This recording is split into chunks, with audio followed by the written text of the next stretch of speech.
This is a Lumia 535. It was the first Microsoft branded Windows phone, and it was the first phone that dropped the Nokia name in favor of the Microsoft name. And while it's been out for quite a long while now, there hasn't been a lot of Windows phones released. So is it still a good phone? Let's find out. So I always like to start with the exterior of the phone. Whether you're buying from a second-hand shop or you're buying it brand new, it still looks pretty dang good.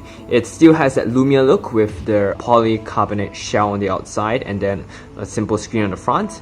Colorful back, so this is only available, this one is in white, though you can get orange and blue and easily swap them, which is a lovely thing about Lumias and one thing I miss about smartphones today. And in general, while I don't use this device heavily, it still looks pretty good. Scratches don't show up very well on this thing, which is a good thing. And while it's slightly slippery, it's not as slippery as something like a Galaxy S3 where it's like hyper glazed, which I like to call it.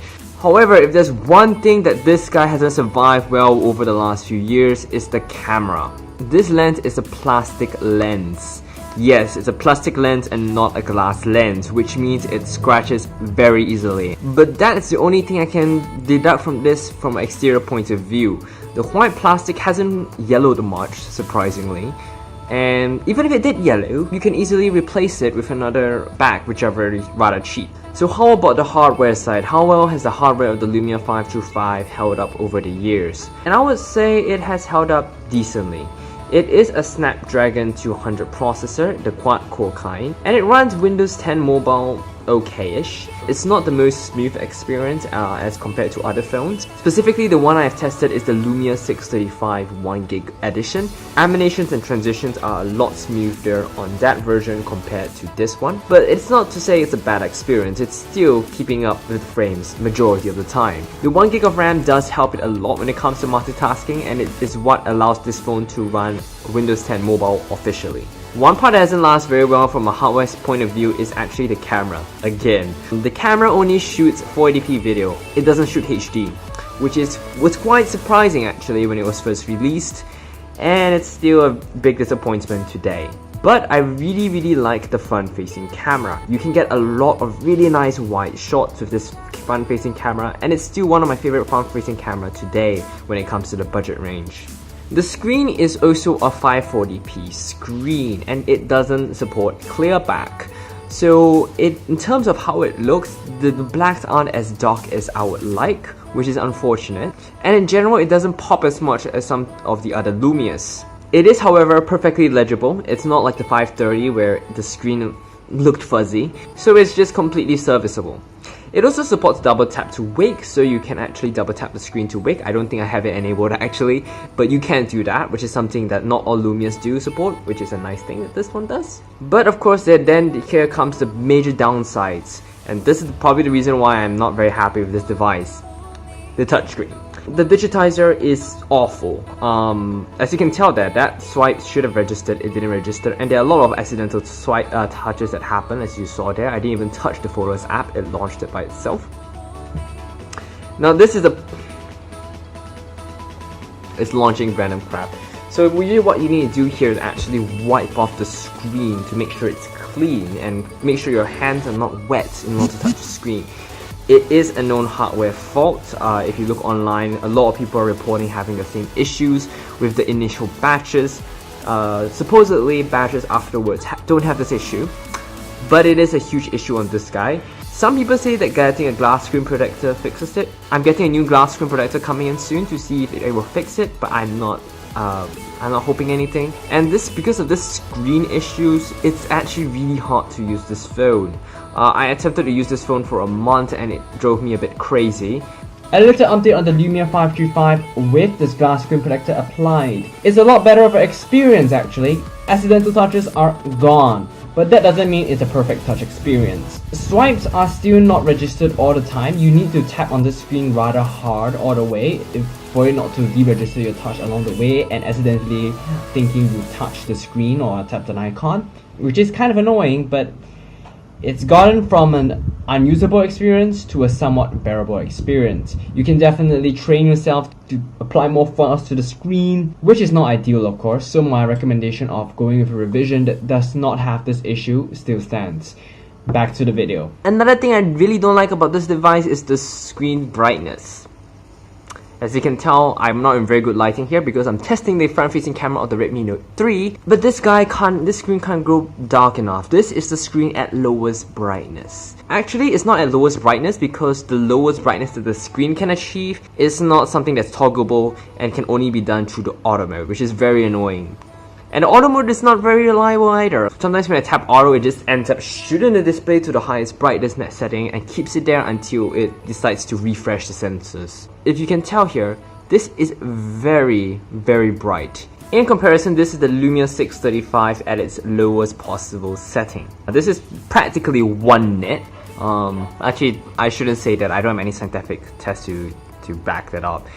And additionally, you can actually adjust the brightness level of the low, medium, and high settings. You can't do that on the Lumia 525 for some reason. I'm pretty sure it's not a hardware limitation. My guess is that they just use a crappy LCD panel which doesn't have support for such low brightness, and they just decided to not have that setting to hide it. It's not that great for outdoor use as well because the screen is quite reflective. Outside of that though, the hardware is pretty good. Headphone output is decently loud. Camera quality, it's terrible, but the Lumia camera app does make up for a lot of it. The main complaint is the horrible touchscreen, which some say is fixable with a glass screen protector, but my recommendation, just get a revision that doesn't have this issue. My brother's laughing in the background. But let's talk about software. Let's talk about Windows 10 Mobile. How has Windows 10 Mobile gone over the last few years? In general, it's a mixed bag. When the Windows 10 update first came out, it was buggy to death. It felt like a beta. But now, after about a year of it being in market, I know it became stable when it's in market, annoyingly. On the Lumia 535 and on another phone, which is the 635, it's gotten a lot more stable where I would say it's usable for daily driverness. Well, last time I would say this felt as if I was using a terrible Android ROM for a phone. The live tells are still something that I really like and something I find that you can't really replicate with a lot of other phones, even with widgets on Android and iOS widgets as well. And it gives a lot of dynamicness to a home screen and allows you to customize your home screen in such a way where anyone who originally used a Windows phone can easily switch to your phone and know how to get around, but not in the messiness that is like Android, where every different customization can look totally different. But then here comes the apps issue, and it's again a mixed bag. Some apps have dropped support like Bank of America, but with UWP we have also been getting more official apps. But not all apps are great. For example, the update to Instagram and the update to Facebook Messenger is an iOS ported app, and it doesn't work that great on Windows 10 Mobile. It takes forever to launch. It's slow, its animations aren't exactly what I'll call smooth, which is a huge disappointment. In general, if you're gonna go into Windows Mobile or Windows Phone today, you need to go through the store and look through the apps you are interested in. Some apps like WeChat haven't been updated in forever, and I'm not sure if they ever get up to feature parity of Android apps, and that's probably going to be the case for a very long time still. And it's not as if you're in a Microsoft ecosystem, a Windows Mobile phone is the best. And also, let's not forget about battery life. The battery life on the Lumia 535 is only okay. So with the Lumia 535, the battery is not that great. The capacity itself of the battery is not that big at about 1800 mAh. In fact, it's even smaller than the Lumia 635. And combined with Windows 10 Mobile's tendency of sipping battery, especially a lot more when compared to Windows Phone 8.1, it's not exactly what I'll call the best battery warrior. You can get by a day with this phone, maybe if you use it lightly, but if you use this heavily, you might need to charge up in the middle of the day. Thankfully, this phone does have removable batteries, so you could in theory just open it up and just replace the battery. Battery saver does help a bit, so at least that option is there, but don't expect this phone to be a battery warrior. So to sum it up, is the Lumia 535 still worth getting today? Unless you can get a very good deal on it, my answer is probably no. It isn't exactly the best time to re-enter into Windows 10 Mobile, and if you do want Windows 10 Mobile, there are a lot of other better phones that probably is not that much more expensive, like the Lumia 640. That phone is great. Better SoC, better display, and better camera. And if you look over to the Android market, there are a lot of Android phones that you can get at this price point that would provide an equivalent or sometimes better experience. So that wraps up my Lumia 535 in 2017 video. Thank you guys so much for watching. If you enjoyed the video, there is that like button down there, and you can subscribe to this channel, or you can subscribe to my main channel where I should be posting more and more in-depth tech stuff and more proper reviews. Throwback reviews will be put on this channel. And this whole video was actually filmed on the Redmi Note 3 Pro. So if you're interested of knowing how the video footage of this phone looks stock of the camera, well, here you go. Everything was filmed on the stock MIUI camera app and using the front camera for all the face stuff and the back camera for all the B-roll. So thank you guys so much for watching. I hope you guys enjoyed this video, and I'll see you guys later.